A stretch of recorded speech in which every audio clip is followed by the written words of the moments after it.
ओ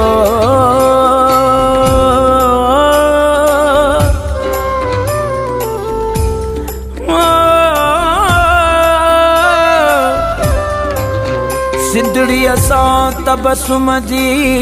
आहे सदी बाज़ी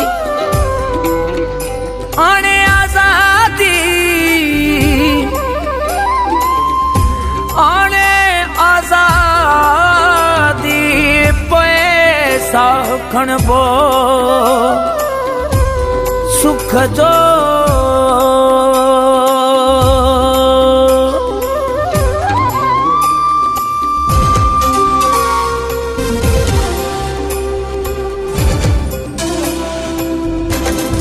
दुश्मन मारिया मां सिंध तुंहिंजा सारा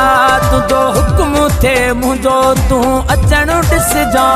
उन महल निकिरी ओ ईद से मां संबिरी उन महल निकिरी ओ ईद से मां संबिरी किलाशन पो मुंहिंजो हलाइण तूं ॾिसजां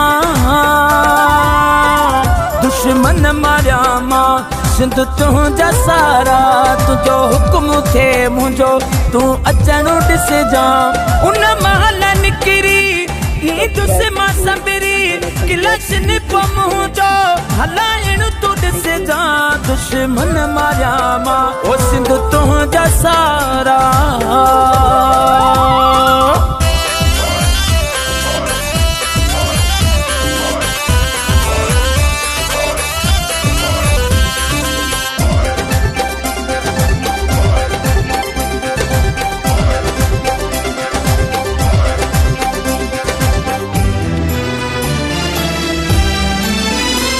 तो साईं वाइदो सिंध मुंहिंजो आहे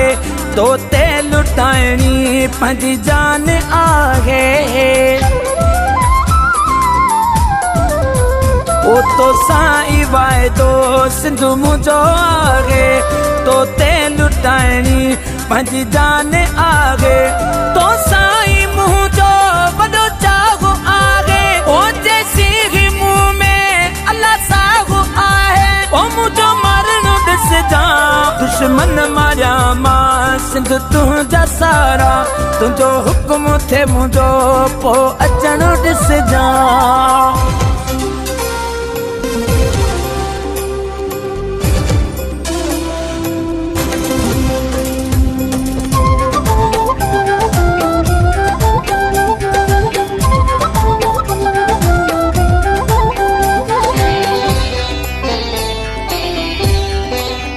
ओ भली मुखालिफ थे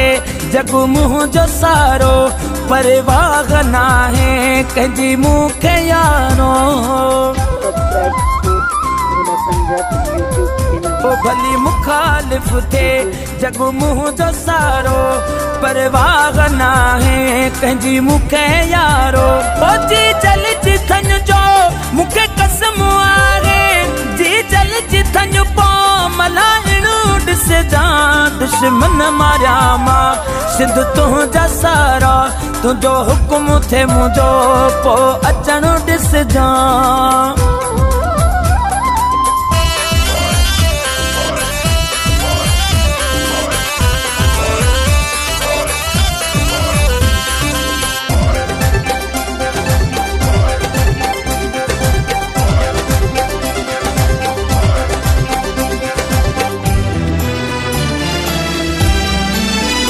ओ चवे थो ही सिंधी जावे दुखो सो लगे सिंध न तोखे कोई वाउ कोसो चवे थो ही सिंधी